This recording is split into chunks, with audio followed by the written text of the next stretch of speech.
All right, I'm here with Highlander men's basketball coach Jeremy Bialek, heading to the Empire 8 tournament for the second year in a row. Talk to us a little bit about this year and some of the strides you've made. Set a program record for E8 wins and some other things along the way. What has been the reason for that turnaround, and what are you looking at going into this tournament? Yeah, it's been a fun season in that aspect of getting some things done that we really wanted to do this season. First and foremost, I think a lot of guys wanted to end that regular season losing streak, if you will, 30 straight losing seasons here at Houghton, and we were able to do that, finishing 13-12 in the regular season. We also picked up first ever program wins against Fisher and Geneseo, which was like, those things are really big. Against programs that have been good and have given us problems in the past. And the why, I think, is we're another year older. I think the guys who have been here since I got here are a year older, more mature. They've developed. And then we brought in some good pieces to go with them, not only in the freshman class, but obviously transfers like Christian Sage and Lou Bellamy, who have been real big impact players for us. Lou, Juan, and Christian, all three in the top 5 in conference in scoring, but they're more than scorers. They are willing passers. Our assist numbers were up, and our field goal percentage numbers were up.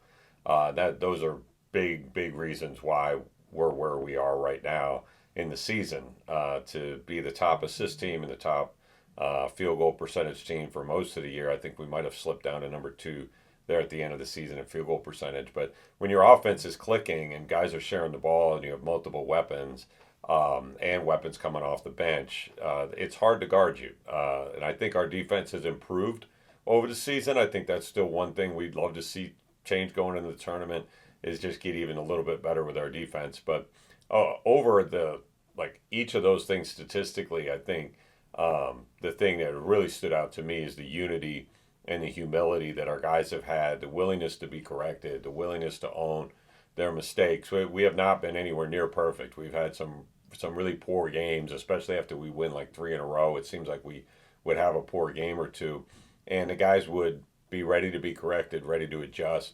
And I think that's why we'd get back on a winning streak again, and why we would end up finishing where we are, right at 500 in the conference, in a tough, improved conference, and now with a chance to win an EA title in a conference tournament.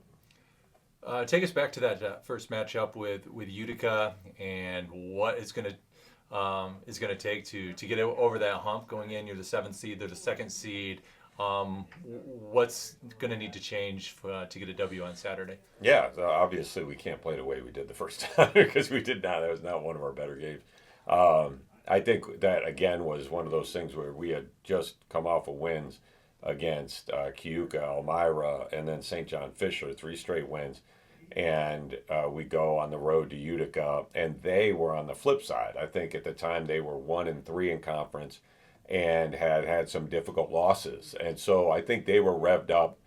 That's as hard as I've seen them guard in recent years. Their defense has been really good this year. And they have a big 3. They have Thompson, who's returned from his knee injury, Call, and then Foley, 3 guys who can really score the basketball. Their bench really contributed in that game. I think we didn't do a good job of making Foley, Call, and Thompson uncomfortable. And so they got going early, and then their defensive pressure took us out of our offense. So I think we're going to have to find a way to at least make 1 or 2 of those big 3 uncomfortable. And then on offense, we've got to do a lot better about executing and going through our stuff and making sure we're finding our people who are either creating offense for others or scoring the basketball. I think when you're on the road and they have easily one of the top atmospheres in the E8 from a crowd perspective, you have to be mentally tough going in and realizing I've got to somehow tune all that out. I can't let the momentum of the crowd affect the way I play. And so that, to me, that's going to be another thing to watch. Can we absorb runs? Can we absorb the momentum the crowd tries to create and still do what we want to do? The first time we went there, we didn't. But we have had other games where we had a lot of success on the road and play better. And so I think we're prepared and we're ready to be able to take that on. And you go into the tournament with a little bit of momentum. I mean, you split in your last weekend, but a high scoring affair against the top seed Brockport. How does that play into what you guys are looking at going into Saturday? Yeah, I think we did gain some momentum from the Geneseo and Brockport games. Geneseo had won 5 in a row before we beat them.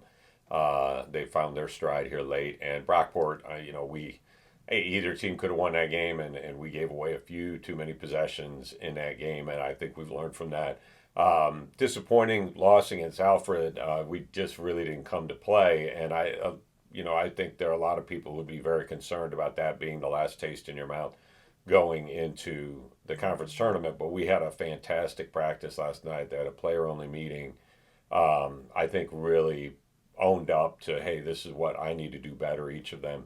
And I think that could end up being somewhat of a launching pad for us, going into this tournament, to build on what we knew we did at Brockport and then say, okay, we obviously haven't fixed everything, but if each guy's owning that and each guy's open to correction from teammates and coaches, then even within a microcosm of that game on Saturday, we should be able to make adjustments when we do some things poorly and get those things righted within the game.